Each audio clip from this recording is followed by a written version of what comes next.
ঘুমাতে যাওয়ার সময় হঠাৎ মনে হয় আপনি যেন কোথাও থেকে নিচে পড়ে যাচ্ছেন। ঠিক তখনই হাত পা কেঁপে ওঠে বা শরীর এক ঝটকায় নড়ে ওঠে। অনেকেই চমকে যান। যদি আপনারও এমন হয়ে থাকে তাহলে ভয় পাওয়ার কিছু নেই। এই ঘটনাকে বলা হয় হিপনিক জার্ক। বিশেষজ্ঞদের মতে জীবনের কোনো না কোনো সময়ে প্রায় 70% মানুষ এমন অভিজ্ঞতার মুখোমুখি হন।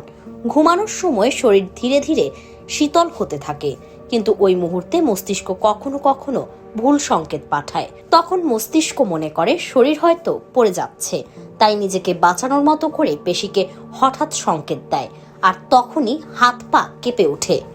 মানসিক চাপ, দুশ্চিন্তা, ঘুম কম হওয়া, রাতে বেশি চা কফি খাওয়া বা ঘুমের আগে ভারী ব্যায়াম করলে ঘুমের মধ্যে হঠাৎ মনে হতে পারে আপনি নিচে পড়ে যাচ্ছেন।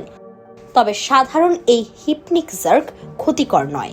নিয়মিত ঘুম, কম দুশ্চিন্তা আর ক্যাফিন কম খেলে এটি অনেকটাই কমে যেতে পারে। তবে জেগে থাকা অবস্থাতেও যদি শরীর কাঁপে বা ঘুমের মধ্যে অস্বাভাবিক আচরণ দেখা যায় তাহলে চিকিৎসকের পরামর্শ নেওয়া ভালো।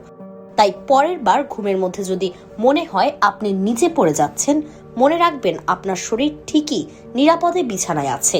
এটি শুধু মস্তিষ্কের একটি ছোট্ট ভুল সংকেত।